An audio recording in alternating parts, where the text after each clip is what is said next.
Welcome to Grow Speke. I'm Justin, Community Development Officer down here. The most important thing about the composting is get yourself a good compost bin.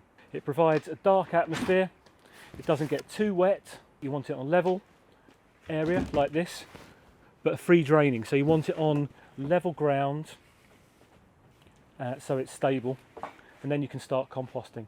If you've got it level ground on open ground, then the worms will just find the place.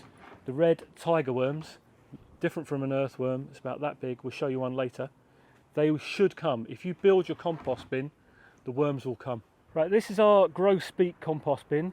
This actual compost bin was found on the site, so and this is where we need it, so this is where it went. So when you're in your garden, you put your compost bin where you want it, but ideally in an area that's flat like this, that has normal ground underneath it, not tarmac. But this works just as well. As you can see, if you get closer here, there's all these lovely red worms down here. These are the old tiger worms.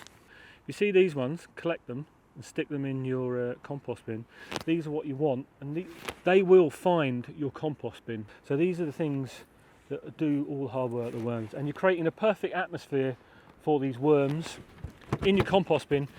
What I love about compost bins is, when you open this up, there's a whole new ecosystem here. So there'll be, in there's micro moths flying around. There's all sorts in there. There's springtails, centipedes, millipedes. Oh, look at this. Compost heaven.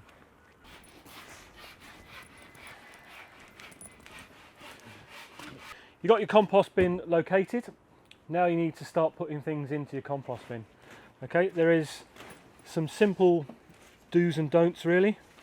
The things you can put in a compost bin are very varied indeed. You can put in, for instance, old leather, cotton wool,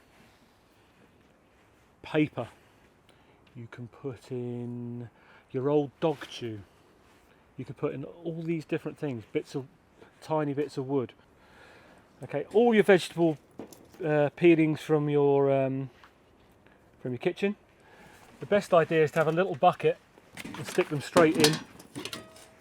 Okay, this includes tea bags, coffee grounds. So what you can stick in is paper, grass clippings, leaves, wood.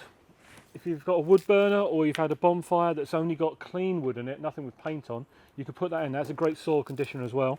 That's going to help the worms. You can put in paper, but not baby wipes or things like that, because they have plastic in as well. Any paper's good. Cardboard's a really good thing to stick in your composter, but take off all the plastic, because that's not compostable. It will compost eventually, but thousands of years that'll outlive us. So any plastic, when you put it in the compost bin, take that off as well. And ideally, if you want it to compost quickly, shred it up a bit. And the compostable things you can put in, split into two groups really. Green waste, which supplies the nitrogen, and brown, which supplies the carbon. Right, I hope you enjoyed that introduction to composting. If you want some worms, come on down. We've got plenty of red worms, as you've seen, tiger worms. We can donate you some of that, and a little bit of compost to get you going, to get your composting going and recycling going in your own home.